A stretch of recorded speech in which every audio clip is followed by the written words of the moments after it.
Welcome back to Gender-Affirming Voice 101. This is part 4, all about pitch, aka highness and lowness, aka the fundamental frequency.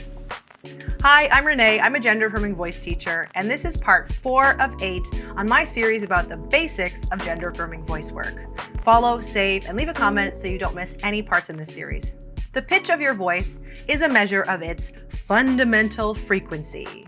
When you make a sound, the vocal folds come together and vibrate in little waves.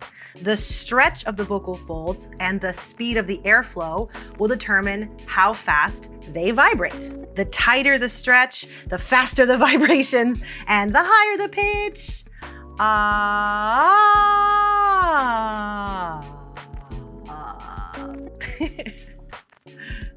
We can measure the fundamental frequency of our voice using any tuner. And it should show like whatever the fundamental frequency is. In the last video, we talked about resonance and how the vocal tract modifies the sound created by the vocal folds. And it's important to understand that we can never hear the pitch of our voice without the effects of the vocal tract. To hear just like a pure tone of your vocal folds, you would have to take your head off or something.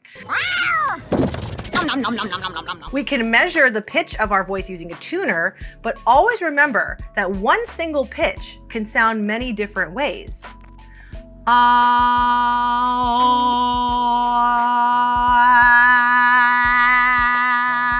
That was all one pitch. In gender-affirming voice work, we're often working on raising or lowering the average pitch of the speaking voice. Some people find it easier to choose a pitch range, so like a lower limit and an upper limit, and try to work towards staying within the range rather than working towards a new average pitch, because speech is expressive with lots of highs and lows.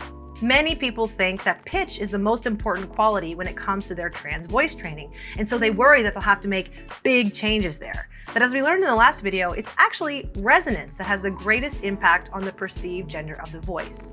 So even small shifts in pitch can have a really big effect. That's all for part 4 of Gender-Affirming Voice 101. Please let me know in the comments if you have any questions. In part 5, we're looking at vocal weight. Follow along so you don't miss that, and I hope this helped.